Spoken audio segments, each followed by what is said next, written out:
Hvernig, alltaf við séum 205 fyrir fram í New York helgina, kom ekki til að greina skellaðar á það? Jú, ég ætlaði að reyna að fara en síðan bara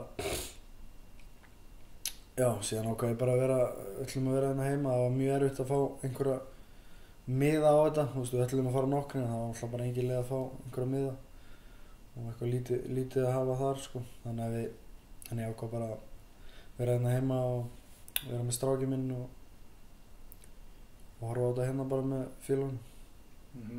Og hvernig heldur svona bardaginn milli Conor og Eddie Alvarez fari? Ég held að þetta sé mjög gott matchup fyrir Conor. Ég held að þetta Eddie Alvarez mjög góður og sýnt að hann grjótharður og þeir eru heldur fínir í gameplanum, hann og hans lið. En ég held bara að við, setjum þetta í samanburði til dæmis síðustu bardaga hjá honum. Hann lendir yfirleitt alltaf og eiginlega bara þeir sem hafa ekki fór á móti honum eru alltaf að fara að fá einhver högg í sig og yfirleitt 2, mögulega 3 mjög clean þunghögg sem þeir kannski sjá ekki. Og til dæmis Diaz vs. Alvarez þolir þetta hrikalega vel og hann náttúrulega einn af fáum sem að þolir að láta berja sig svona hroðalega og heldur bara áfram og það virðist ekki taka neitt mikið úr honum sko. Nema einhver stig í burtu og jú, þetta tekur eitthvað en ég held á móti Alvarez þá er Alvarez ekki eftir að þola það sko. Hvort sem hann þolir það ekki, að hann bara verði átt eða það ringlaður hann geti ekki beitt sér eða hvort það bara svona það fokki upp bara öllu planinu sko. Og hann er bara eftir að smá saman svona brotna og Conor ná honum þannig sko. Þannig að Dettur ryþma sko. Já, en býst eitthvað við að Eddie muni reyna svona grændan út úr búrið eða? Já, ég hugsa náttúrulega planið þess Eddie er að einmitt að reyna að wrestla hann svolítið, þreyta á honum hendurnar og hægja hans á bouncinu og boxinu sko. Og það er náttúrulega bara mjög fínt gameplan en ég er bara ekki viss að það takist eða ég held bara að takist ekki og ég held að, eins og ég sagði, ég held að Eddie sé svona aðeins stærri útgáfa af Aldo standandi og svona kannski slæra aðeins öðru sem hann er ekki með eins spörk og ekki eins snöggur en hann er með betra wrestling og þyngri sem hann hefur náttúrulega fram yfir Aldo til dæmis. En ég sé sem bardaginn þróast að miklu leitum til svona svipa og ég sá fyrir mér Aldo bardaginn. Það var náttúrulega kannski sá ekki margir fyrir sér það sem gerðist að það myndi gerast á 13 sekúndum. En ég samt sá í rauninni, ég náttúrulega eftir með Conor svo lengi að akkurat þetta sem hann gerði er eitthvað sem hann er búinn að gera, í 10 ár. Bara nákvæmlega þetta scenario sem gerðist, að lock in og bara stíga aftur og vinstri beint í gegn. Og ég sé hann alveg fyrir mig að gera eitthvað svipað ef að Eddie kemur inn sveiflandi. En ég held að þetta verði samt svona fyrsta önnur lóta KO, TKO og eitthvað svoleiðis. Ég held að Eddie eftir að komast í klinsið og eitthvað svoleiðis en hann er ekkert eitthvað yfirbara wrestler sko. Hann er svona meira grændir sko. En ef Eddie á að gera þetta barda þá held ég að skipti öllu máli hvað hann er hraður hvað viðbröðum sér hröð sko, hvað hann er hraður að hreyfa hausinn. Þegar hann kemur inn og höggið er að fara að koma sko, hann ná að færa sig að ná að gera þannig að höggið hitti ekki clean, senda hennar fyrir sig, level change.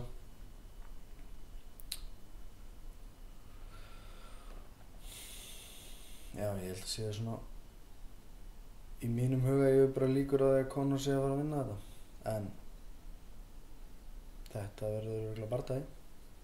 Náttúrulega Nate Diaz og Eddie Alvarez mjög ólíkir bardagamenn en heldur að Eddie geti valdið einhverjum svipuðum vandræðum og Nate Diaz gerði. Náttúrulega sé aðalaskiptið að Nate Diaz er náttúrulega svo langur og í Southpaw.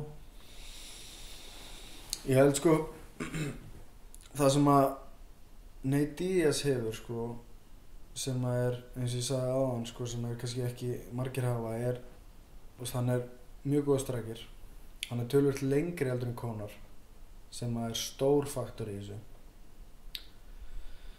Hann er líka, hann er alltaf ríkilega þolinn, þolur högg og durable fighter,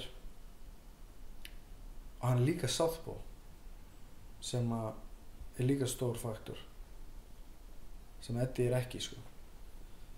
Og Conor er náttúrulega búinn að berjast á móti orthodox gæðum örugglega 80% tímanum allan sín karriér og hefur bara miklu meira flætan þar heldur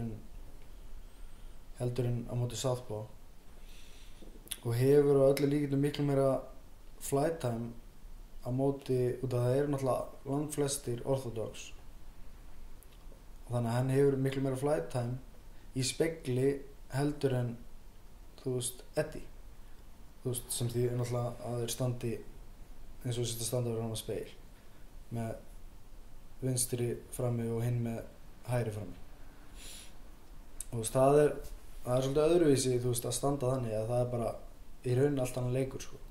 Þannig að ef við gefum okkur það að Conor hafi, þú veist, 80% meira flight time í speglinum heldur en Eddie, þú veist, ég veit ekki hvað, bara 8.000 fleiri klukktíma í spegli eða eitthvað, þá bara maður gefur það auga leið að hann þarf að hafa miklu minna fyrir því að vera þar og það er bara miklu betri.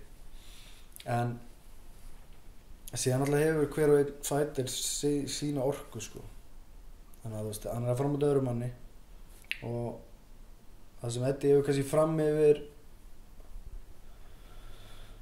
Diaz er svona sprengikraftur og styrkur í klinsinu, hann er nokkuð durable líka,